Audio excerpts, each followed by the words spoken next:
بر موضوع تأثیر گرماهی لسر کشبرن عفرین ده شاخ و شه بادا هذا خوازم بیجم گرماهی و درجات حرارة بلند يعني وأزمة كورونا نخوشي كورونا وبهابين معيشات هر تشتي خوشي باندور خو و بزگریکن هری مازنج سر کشبرن عفرین جی در دخینه و به تایبه کسید قامپا دا جیانی خود کن او آوینا سیه سر کشبرن عفرین ده شخ بادا و گرماهی هاوین جی لسر کشبرن عفرین جی زخت کی مکن جی چه دکه و آوا کم دزانن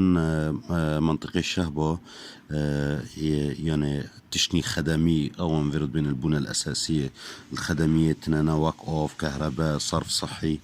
أو تتنابين وقرماهين زيداجي وتوزو تلازين رادبا وآفن بركد آفي تشكرن جبو آفن مطبخ أو آفن جامري دارية او جی آوین لسرگنده جی تأثیر خوشه وقت جی هم دزانن زارو و انسان ختیار و بطایبت کسد قامپا دا جیان دکن اونا جی بری هر کسی جی تأثیر گرماهی آوین لسروان هیا جبرگو مناعت خوشی ضعیفتی تیا و دیله نخوشن نو در کون اوله گرماها دیله نخوشن در کون اوله مینا قبدم وک اسهالات گرماهی لاشین سین و نخوشن درتن اوله وک لشمانیا درد کوی اوله برگو توالتن قامپا تایبت قامپا توالتن خو مشترکن آوه خوش تی سر عرض یعنی نو کوی صرف صحی و هاو گرماهی جی وقتی تی سروی برکه آوه جی وقت زانن وقت جراسیم تی زیده ده به هاو جراسیمونا جی دارین نخوشن در کبن اولی و مشبیر نکن جی باها بینین معیشت هاو جی تشتکی تأثیر خوشی سر کشبرن عفرینی های یعنی وقت میناک بدم کشبرن عفرینی نها دشه بادا میناک چکیانه نکان قالبک بوز جو بو آف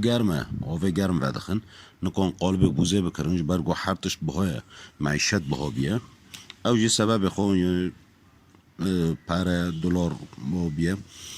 و دخوازم بیجم انه نها وقت قامپا تمدید آوه تیدا پرنینه اما خزانه آوه مشترک هنه خزانه نجی دور تره دانه سر ری کنه ملت داره جو داره آوه خونه دکشین و دیسو جد خوازمش بیم وقت به تایبت سرمجار قامپا قامپ وقت دزاننج ماده که بلاستیک چه بیه جبر وینا واجی گرماهی هاوینه هفگی داره گرماهی زیده دکی دندر قامپه دا جبر گو مادن بلاستیک جه چه بیه وقت ام هوا سور ام به کارن رابین ما تنسیق خوش بو تا ولدیت لورما تنسیق خود شکرن اولا ما گو امه و کورت داوه امه گیا ردم کن و ما مبیدات درمان رشاندن حشری ما بلاف کرن و ما رشاندن خزان داوه جی دم جی هم دشوپینن و هم پاغش دکن و پاک دکن و ام آوه و خورنه جی آوه دکوه خزان و امان جی دشوپینن لی اما دخوازم بیجم جی ام ده شهبه دا دعم متنه یعنی امکانیت ما بچوکن ام نکانن به تایبت قامپا دا ام خدمتی خواهین باش بکن جبرگو ت جمعیت و ت مؤسسات مرنا بن آلی کار وقت من اعتماد ما سر گله و هم خواب خواهی دارد